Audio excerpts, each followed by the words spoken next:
I'll be taking a quick look at China's Belt and Road Initiative, otherwise known as the BRI.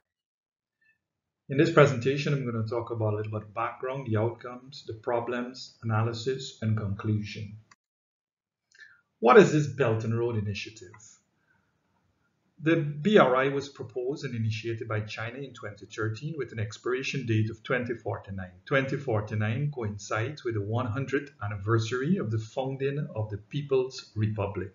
This mega project aims at building a trade and infrastructure network connecting Asia with Europe and Africa along the ancient trade routes known as the Silk Road. The aim of the project is common development and prosperity for the region.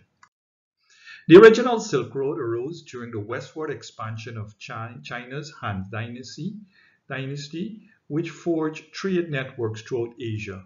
Those routes extended more than 4,000 miles to Europe. Central Asia was the epicenter of one of the first wave of globalization, connecting Eastern and Western markets, spurring immense wealth and intermixing culture and religious traditions.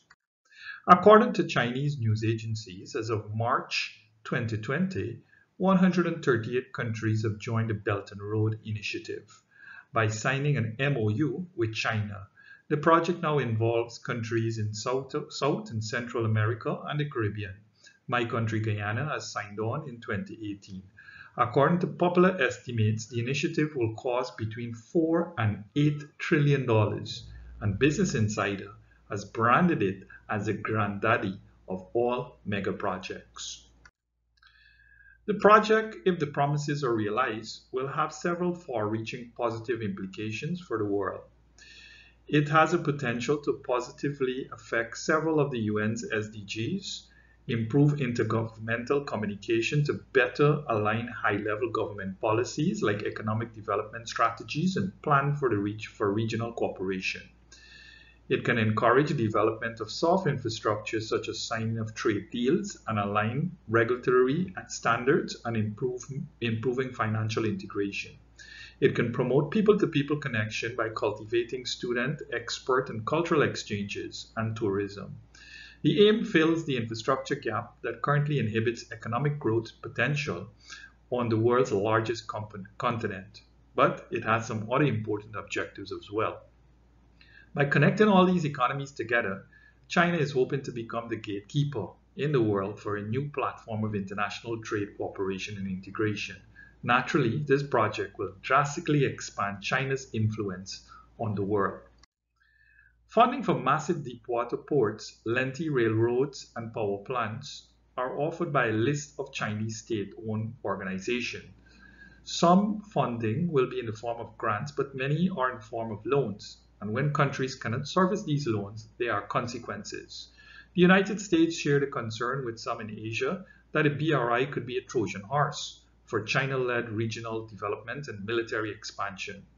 Skeptics worry that China is laying a debt trap for borrowing governments. All the Asian countries are playing along except India.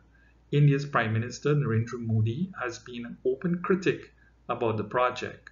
Issues stem from the China-Pakistan economic corridor, which goes right through Kashmir, a disputed territory between India and Pakistan. In addition, maritime trade routes through the Indian Ocean could threaten India's traditional trade markets. Sri Lanka was unable to service its $8 billion loan for the Hambantota port, and the country had to give up controlling interest in the port to state-owned companies in China for exchange of debt write-offs. China now has a 99-year lease on the asset. China has a massive infrastructural plan for Pakistan that spans several areas of development, but buying into these projects can have long-term ill effects on the country and the people. In Pakistan, a $16 billion deepwater port in Gwadar is being funded by loans from Chinese banks. The problem, the interest rate is over 13%, and as demonstrated in the past, when countries cannot service their debt obligations, China is quick to step in with counter-offers that entails their control of the assets. As part of the funding agreement with China, Chinese companies are given contracts to build the infrastructure, While this allows for almost 100% Chinese labor, there's very little transfer of skills to locals in the host countries. In addition, because the projects sometimes lack transparency, there are widespread allegations of corruptions. Projects like these are massive and will naturally create a harsh impact on the environment. But with guiding policies, strong institutions, and sustainable and human-centered approach to development, they can provide great leaps in global development.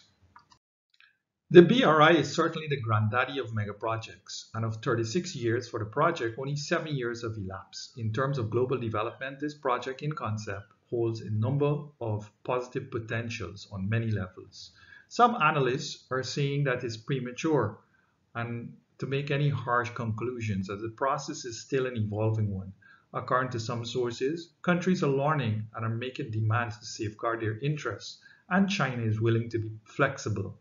A recent case in Malaysia saw renegotiation of terms where China agreed to allow for 30% local employment, allowing for the transfer of, of skills and a significant reduction on the project costs.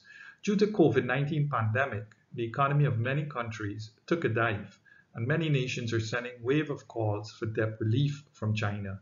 According to a spokesperson in China's Development Bank, they are considering a number of relief measures in the form of temporary interest waivers to help hard-hit nations.